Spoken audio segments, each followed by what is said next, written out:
Welcome, citizens, to your latest episode of GeekStorm in space. It's not in space.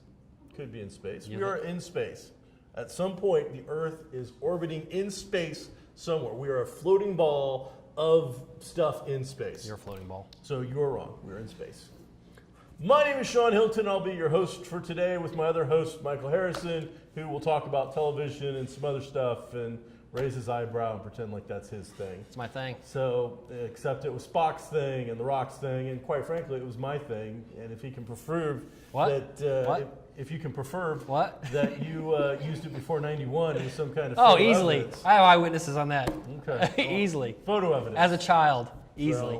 Go. Because it's really my thing, and Whatever. I stopped using it. Whatever. It's like a dead dog. I decided You're a dead to dog. kick too much. Much like this bit. Go ahead. That was 1 minute.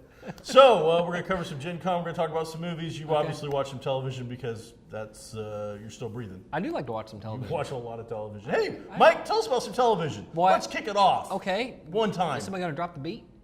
No. We did that gag. Okay. I watched a preview of a new show on the Cinemax called The Knick, K-N-I-C-K, and it's a period drama with Clive Owen, and it's set in like 1900s. Pre-antibiotic medicine. Hospitals aren't what they used to be. Well, thank goodness.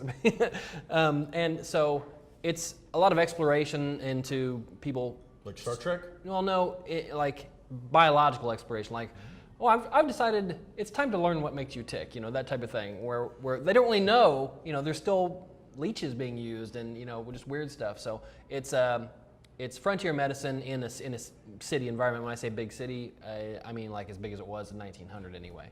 So it's around one of the episodes centers around a typhoid outbreak, and they find the actual centers around this typhoid Mary trying to find her was a real person, and so it's pretty interesting. It's Steven Soderbergh, who's done a lot of movie work, very famous for that, done a little TV, and he. You can keep going. So he said he's retired from directing from Hollywood, but he's directed all 10 of these first season episodes. So it's so far a pretty good show. You got a real cast. I mean, Clive Owen is not scraping the bottom of the barrel by any stretch. No. It's a good show. Definitely worth watching when it actually hits Cinemax to watch that. I saw ads for it this morning. Did you? All over my. It must be for some reason getting a big push right now. It's getting ready to start. I really did just see like 2 or 3 ads. One of them was like a picture of Clive Owen. Right. Like, doctors aren't what they used to be, and all these. The whole theme was not what they used to be. Right. I don't really know what that was about. I think it means it's a good thing. All right. Well, I mean, it looked interesting. It looked like a period piece. It looked like medical. So it looked like Grey's Anatomy in the 1900s. I don't know. About that. We'll have some narration and some crazy stuff. The other thing I watched was I went back and caught Brooklyn Nine-Nine. Have you seen that? You know what I'm talking about? Yeah, and I'm not a huge. It's the very first episode when it first aired. I wasn't a huge Andy Samberg fan. Didn't really like a lot of the stuff he did on Saturday Night Live, or some of his shorts and whatnot. But this is one of the funniest shows I've seen in a long, long time. It's up there with Modern Family for me. It's very, very funny. I can't recommend enough. I watched probably 10 episodes yesterday. I haven't seen it. Well, that's not true. I watched the very first episode when it first aired, so we could talk about it. And I'm also not necessarily a super huge fan of his work. Right. I thought the first episode seemed like your typical situation comedy, 30 minutes with some outlandish type stuff thrown in. Well, I've got the whole season on Hulu Plus, so if you get a chance, go back and pick it up and watch a few and see if you like it. It's very funny. It's good for this summertime when there's not a lot of great stuff on. You can go back and pick some other stuff up. I just went back and watched like the first 3 or 4 episodes of Terra Nova. I've never seen that. Sci-fi Was show that the from Steven a couple Spielberg weeks one? ago. I mean, he might have been involved. I don't know, but it was dinosaurs. Also, The Earth is so bad so far in the future. Right. They created a time traveling machine Right. to go back into the past with the dinosaurs and whatnot to rebuild Earth, and then probably screw it all up again. So got a sci-fi element. By the 4th episode, it was a leftover Star Trek script. I gotcha. I mean, it was right down to, and that's the part that would have been played by this character, Right. and that's the part that would have been played by this character. There's a couple of red shirts. It really, I mean, it was like by the book Star Trek script. The first 2 episodes, which was really one long feature kind of episode, I'm like, oh, it's kind of a cool idea. The cinematography, everything looked pretty cool. The going back in time looked interesting. The actors and whatnot were pretty good. I had the guy from the American version of Life on Mars. All right, well, excellent actor. I can't remember his name, but it's not my job to remember names. That's your Okay. job. All right. But really, it's well put together for that. And then as soon as we got past the pilot, maybe, who knows, I haven't seen them all yet, but after 4 or 5 episodes, it really is turned into like this Deep Space Nine kind of feel and other things like that. So the other thing I checked out was an Australian show, mystery show, like Miss Freeney's Murder Mystery, about a 1920s flapper in Australia solving mysteries. Wow. And they're about 55 minutes long, and you know that kind of stuff. So it was fun. It's a good little. I think it's like 13 episodes, and then me and my wife restarted watching the Black is Orange, Orange is the New Black, Right, and right. it's really kind of misnamed actually because they don't wear orange. The only people who wear orange is like the people who just arrived, Right. and then you're taken Right. out of the Then orange. you're So tan. that was kind of interesting, but I'm giving it a second chance, and I got to say the second time around, I'm liking it more than I liked it the first time. It's good. It's not awesome like I think a lot of people think it is, but I think I give it a solid 7. I think it's a pretty It's decent very show. watchable. I think it's better than a lot of stuff I've seen on Speaking of television. dinosaurs, I've talked I on like here about dinosaurs. I'm catching up on Doctor Who, and yesterday I watched the season 7 episode, maybe 2 or 3, where dinosaurs in on a- space. That was pretty funny. And I'm liking the last season and this season much better than anything else before. And I really liked the Eccleston season first, but like everybody always says that you like your first one anyway. But true. I'm liking Matt Smith more and more. I didn't like him so much when he first showed It up. took a little while to find a place in my heart of Doctor Who. Right. What I like about that particular episode, though, is they introduced like 2 other characters like for no reason. Right, It's right. like was it Aphrodite? or- Nefertiti, but the other guy was he somebody for real? No, as far as I know, and I've watched a lot of Doctor Who. Of all the just adventure like- type guys, why make somebody up for that role? That didn't make sense. I don't know if it was going to be a spin-off or if they just wanted to have something different, but it was good to have a big game hunter kind of guy Sure. to go deal with dinosaurs. But so that episode was kind of just out there and funky and weird. And plus, you also get Rory's dad, I believe. Right, that was funny. It's like Right. it's a family adventure. Right. It felt a little like what was the Billy Crystal goes on a rodeo movie. Curly's no, that was the second one. That was the second one. you I know know you're what I'm talking about. Yeah, though. where they So go find it the felt a gold. little bit Yeah, like that kind of right. nonsense. Like let's just throw everything at it and see what happens. So August 23rd, we get the new Doctor. Right. So you're almost caught up. Yeah, You're we're gonna try to catch up in time for that. So and I'll Peter be Capaldi's making his thing. It's already aired in Britain. They've already shown it. They had their red carpet premiere. Right. So it's out. Reviews are coming out. Spoilers are coming out. I think I'm going over to somebody's house to watch like the Britain. They ripped it from Britain somehow, and we're gonna watch it like next week maybe. I don't know, something like that. Who's this? Guy from Indy. Matt Hoffman, who is a guest here on this show, Star Wars Indiana guy. So you're gonna go watch Doctor Who with him after. I didn't get your invite. Talked to you That's 'cause I didn't about get Doctor one. Who for like 20 years, and that's cool. That's cool. Just go watch Doctor Who with your new friends. Are you having it at your house? I'm not with you. I'm not. You're not having it at your house, right? With you, I'm not. I saw Guardians again. Did you take your mom to see it? I'm gonna hopefully take her today at around 1 o'clock, but Okay. she's always got weird health issues Right. and stuff, so it's hard to take her to stuff. Liked it just as much the second time, and Did you catch anything like in the different frames this time that you I could looked look around? I looked much closer at all the collector scenes, to try to pick out this and that. So I saw a couple extra things, and then afterwards I went and on YouTube somebody's got it posted all the Easter eggs from Guardians, and that was pretty interesting seeing all of them. How much did you see on that you hadn't seen in your 2 showings so far? Just a couple of Easter eggs, extra hidden little things. things in the film that geeks are going to get that. Yeah, normal just a couple people little might not things. get. And some of those Easter eggs they talk about on the YouTube video are really kind of a stretch, like something about This is red, and red equals this, and this could have been that, which means trouble. like at the end when he in, does the River switch City. when he does the switcheroo with the orb with Yondu, and there's a troll inside. That troll is. They're saying, well, there's Pip the troll that's in the cosmic. I'm like, that's kind of a That's stretch, definitely a stretch. but that's an 80s icon. The So troll. That is But great. I liked it quite a bit. I hope everybody goes to see it again this weekend instead of Turtles, It which made a lot of money. Yeah. It made a lot of money. Yeah. Holy cow. Yeah. It made a lot. It surpassed estimates by, I want to say close to, the conservative estimates in the U.S., it beat it by like 30 million or something. Right. Conservatives, I want to say, had it at 60 to $65 million. It ended up making about 94. Right. I didn't see what they actually adjusted it for because that number was coming out on Sunday Right. before Monday adjustments, which they always do.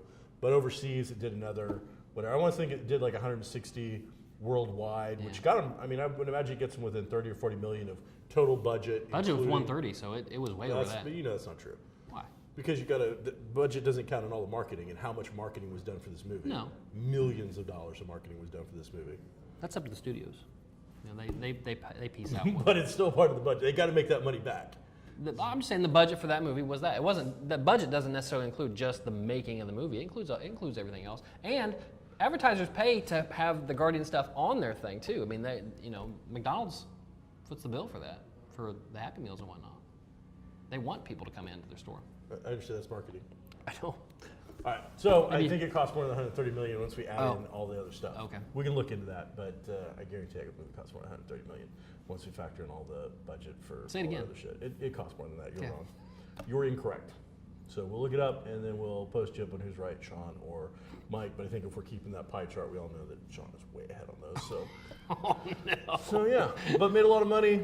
Action figures seem to be doing well. The action figures are everywhere. Yeah. Holy cow. Although I don't see the action figures everybody wants, and maybe that's because they're off the shelf already. People have taken them, but the Groots are gone. You don't ever see those. But like they only made like larger ones of like Star-Lord and Rocket. I've never seen a larger Groot. They have to be even bigger. Right. I mean, you have to be like that big Right. to be Groot. Right. So, and then where's the cheesy They've been on potted eBay. thing? Oh, are they? Yeah, not The not dancing mass produced. Groots? Like a guy makes a mold and he's selling 10 or 20 of them as he makes them, that type of thing. Okay. I guess there's that old. What's really shot up is those old dancing flowers from the Yeah. 80s and No, 90s. that's what I'm talking about. Yeah, so people buy those Oh for, no, they're still hot now. If you go to Chinatown, you see a ton of those. for the mechanism, and then they Yeah. mold a Groot and stick it on top. Yeah. Let me say yeah, because we go to C2E2, we go to Chinatown every Right. year, and every year we see The a dancing. version of that. Right. So all kinds of craziness. So yeah, that was man, it did really well. Yep. Holy cow. It was good. And now they're saying we're looking at like 2017. 2015 is supposed to have a bunch. Next year we're supposed to have a lot of comic movies. We're supposed to have like 4 or 5 like big major movies. But now they're saying like 2017 we're going to see 8 Right. different big a lot. movies. And at what point, yeah, we're going to get to the point. I mean, it's not one a month, but it's really getting pretty close. Right, And right. at what point are we going to have the superhero glut? At what point do people like enough's enough? Right. But I mean, definitely right now we're not seeing that. You know, we're seeing nothing but love for these movies. So, Which is good. yeah. I mean, 2015 we're looking at new Star Wars, and they keep throwing this in there. I keep seeing all the reports. New Mission Impossible. Who cares? I was Well, like, it's one of the biggest grossing franchises of all time. yeah, It all really right. is, and I I mean, don't believe understand. you. I don't understand it, but it is. Well, speaking of franchises making buku amounts of money, we could Step Up because Step Up is making fat cash. It Right, turns out, right. They just released their 5th movie Boy. in the series. I mean, the thing is I think most of us probably, I could not have told you there was 5 of these movies. I saw the very first one in the theater. Did you? You know me. Nice. I'll go see anything. It doesn't matter. Doesn't take much to make me go see a movie. Nice. But whereas you, I think, are a bit of a TV whore, I will go see just about anything in the theater. All right. So I don't care what it is. I'll go see it. So, and that's where Channing Tatum got his start. Who? But Channing Tatum, Try again. it doesn't matter. So Pie chart. Channing Tatum, Yeah. There you go. Nice. Ding, ding, ding, the ding. guy who got started dancing his ass off on Sure. Step Up 1, which was I think just called Step Up, and they've all had little sub names. Uh-huh. But I just now, and don't get me wrong, it's funny because about to say something where like I now make like I got this information from the internet. Right. But I mean, at what point do we just stop? Because all our information is now coming from the internet. Oh, yeah. You know, Prince dead. Nobody cares. And so, either way, according to the internet now, this 5th movie has already made more money than the entire Friday the 13th franchise from the first movie all the way to like number 15 or whatever it's up Wow. to, including the reboot. Wow. So more money in 5 dance movies than all of those. And then a couple other franchises. I Who's can't seeing remember this the movie? Who? Just young kids? They were saying that the demographic appears to be like anywhere from teenagers up to about 30 years old. Wow. And it's very male friendly. It's one of the few like crossovers that when they do the exit polls or whatever they're doing. it's got a high amount of guys because it's a good date movie. Chicks really seem to want to see it, and almost all the guys in all these movies, and I've only seen I think 2 of them out of the 5, but they're pretty like masculine macho dudes who have to like be brought down or tame. It's like the Taming of the Shrew with dance moves or something like that. I mean, there's no Breaking 2 Electric Boogaloo. Don't get me wrong, folks. Let's don't. No, there's no dancing on the ceiling or anything with Boogaloo shrimp and Special K. It's for the kids. But it's for the kids. I'd rather go see Step Up 5 than Teenage Mutant Ninja Turtles. Okay, I'd rather. Yes, absolutely. You don't know that. You haven't seen either. I know. So that's making some fat cash. All right. Unfortunately, last week it appears that the new biopic of James Brown came out at the wrong time because it took a bit of a beating at the old box office. Did not. Hey, Guardians of the Galaxy, James Brown. Right. Well, it appears that Star-Lord had a brand new bag, but James did not. Well, so maybe they'll make a biopic of Star-Lord sometime. Ooh, that'd be good. I'd go see that. The Peter Quill story be the next one.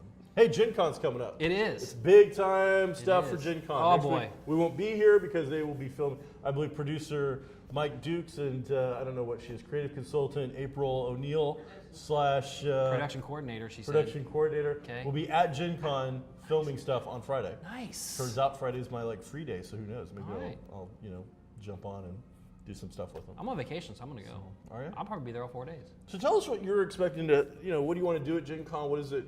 Because you're a little bit of a gamer. I'm a Not heavy as much. gamer. Right, not as much. You're into other things, and yet you're still very excited about Gen Con. Yeah, it's one of those things where it's a lot of like-minded people coming together, and for me, that's so huge because, like, you have this whole, say, sports. You people that like the sports ball, you get. Hey, speaking of sports, all right, I'm gonna let you continue. You get together and this is really good. You have like a common thing, whether it's Colts or just football in general, or this ridiculous number crunching thing you do with fantasy football, whatever. D&D for sports guys. That's exactly what it is. I've said it many times. If you're playing fantasy football, you're that close to arguing Let me who's tell you about stronger. my 13th level football player. Superman or Hulk, you're that close, okay? But regardless, it's a place where there's a lot of like-minded people and people who are into this, into pop culture, gaming, comics, cosplay, anything that's that's gaining more and more big bang notoriety. They're all together, and they don't feel the judgment from other people. They are talking to other people about the same stuff that they enjoy talking about and seeing the things. I like just now, like you said, I'm not a huge gamer, so I like to go just to see things. I mean, walk up and down those aisles, and you almost see something different almost every single time you go through it because it might be too busy over here for me to look, so I'm looking over here and I never even see what's going on over here. Now you do see some of the same things over and over and wish you could unsee them, but that's true. That's true everywhere. And there's a lot of stuff going on outside the dealer's room, obviously. Oh, yeah. There's stuff for everybody because one of the things I saw this year was there was a guided tour of the biggest church down there. I forget what it is, the oldest, biggest church in Indianapolis. There's a guided tour by like some 20th level Mason or something like that. So you're going to get these two different things coming together. And I mean, it has nothing to do with gaming. Right. But yet it's on the tour. It's historical. There's yoga lessons or something. Is it hot yoga? Hot yoga? Yeah. They like turn the heat up to like 90 degrees in the room and makes you sweat more while you're doing the yoga. It's called hot. It's pretty self-explanatory. I mean, if you do it outside in Indianapolis in August, I guess it's hot yoga. Right. But unless we have a polar vortex come down, and then it's like lukewarm yoga or something. But so I mean, there's a lot of things going on. Like there's like how to make chainmail is like on the thing that you can do. So there's, I mean, it's not just gaming. There's the costume element. Right. And then when you go into the dealer's hall, you're going to see posters for every movie ever made, including some of the brand new stuff. You're going to see, foreign movies that you don't usually get to see. You're going to see, of course, the games and that sort of stuff. But there's always something. I don't care who you are. If you're a sci-fi fan, it's in there. If you're a Star Wars fan, it's in there. Farscape, Firefly, any kind of anything that's ever been done is somehow in there related to something, and is going to get a lot of love. Right. So looking forward to it. I run a lot of games, so I'll be running games for Exile Game Studio most of the time. And I'm looking forward to something. I think there's a movie, The Witches of Salem is playing at some point. And I think there's a new drinking game called the Kickstarter drinking game. So every time there's not a product available and you're get them in a cart or something, or trying to go to a Kickstarter site, you got to take a drink. I don't think you're going to get down one aisle this year, because I think that's become like the new thing. Is it's just going to be Kickstarter this, Kickstarter that. It's going to be everywhere. They let out the food truck info. So if you're a food truck fan, which sounds crazy, but it turns out there are food truck fans now. Sure. There's going to be an entire street blocked off, Right. dedicated to nothing but food trucks on like both sides of the street, up and down.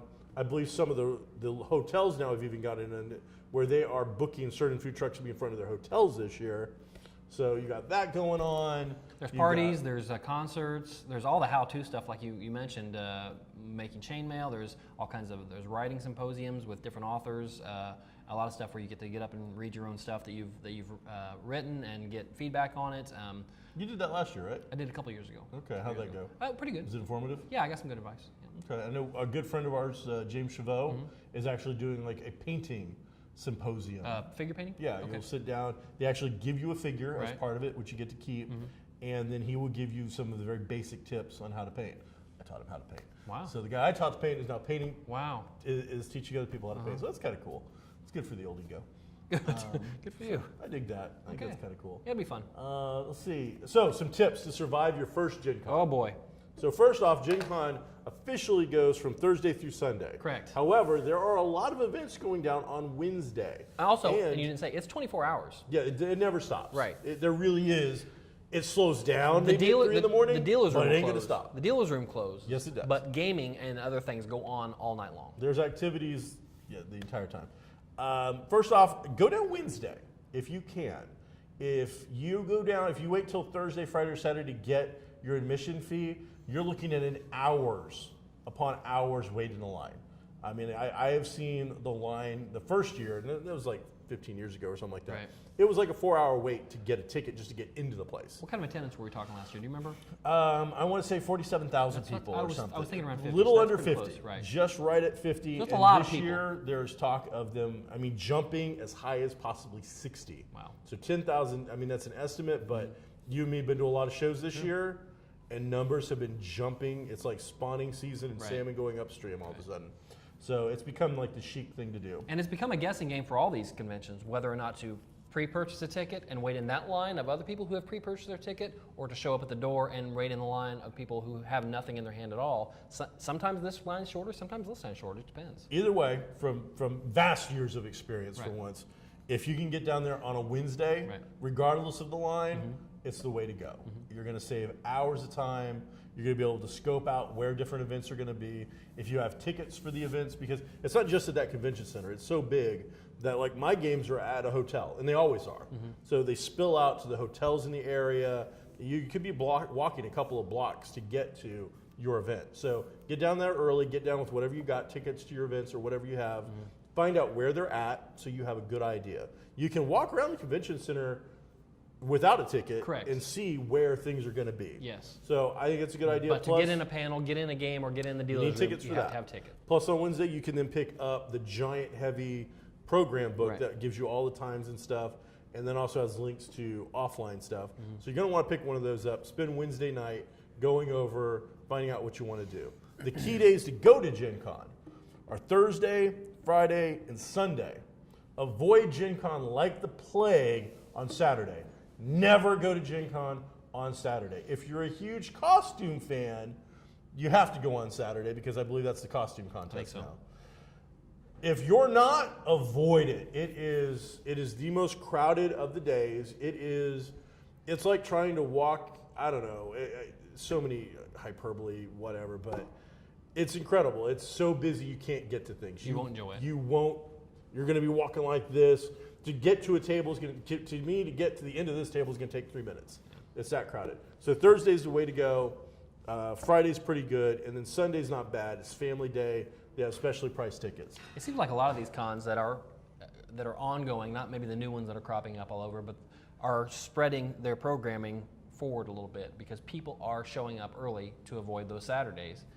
Dragon Con, they used to say Thursday is the new Friday. Well, now people are going down on Wednesday also. So the same thing is happening at Gen Con. And there are events on Wednesday. Yeah. Wednesday, it was like 4 or 5 years ago. The first event I ran for my Gen Con that year was 8 o'clock in the morning at a bar on Wednesday morning. So bars are getting in on it. The Ram, which is right around the corner. Great place. Scotty's Brew House is doing stuff. A little bit farther away, but also great. Wednesday, all these venues are holding events. Things are going on. There's things to see. There's things to do. Right. Secondly, take a bar soap and some deodorant. Well, that's brush if your fangs. That's if you're staying more than one day. You don't I don't care necessarily if have you're going for one day. You don't have to Brush walk in your with a bar of teeth, soap. Take some soap and some deodorant. You can use the soap ahead of time, and you'll feel like using it afterwards. But if you're not staying overnight, you don't Unfortunately, there is a bit of a stereotype that goes with gamers and some geeks, Yeah. and that they're unclean. Right. And it's not necessarily that they're unclean, necessarily. Some are. Right. That's every aspect of every whatever. There's so many people, again, crammed into a small place. Correct. And it is 24/7 Right. that some people get so into it Right. that they just don't stop. Right. And they don't stop for hygiene. Right. Stop for hygiene. Take a hygiene break at some point in your day. I will say that's true. It's not even a crowd thing. I mean, the crowd thing Helps you sweat. It adds. I mean, to I'm the a big factor. guy, so I'm going to sweat easier. But I've been to football games and things like that, and it's not the body odor you smell so much there. It's more like Aquavelva and Axe or something Oh. like that. It's they try to at least They're mask trying to whatever, cover it? but the gaming and comics, these conventions in general, there seems to be less personal Hygiene. maintenance. Yeah. So, yeah, brush your fangs, use some soap, put on some deodorant, take April care of knows. yourself. The other thing is 6 hours of sleep. I don't care. It goes on 24/7. Get some sleep. Right. You're not going to enjoy your event 48 hours of just, I'm up, I'm Right. up. Right. More Starbucks, more Right. espresso. No, Right. after 48 hours, you need to get some sleep. The people. 5-hour energy drink is an amazing thing, but I will say they don't stack. You don't get another 5 hours after that one. You're good for one, and then at the end of that 5 hours, you're Yeah, it's another 5-hour won't do so it get for some you. rest.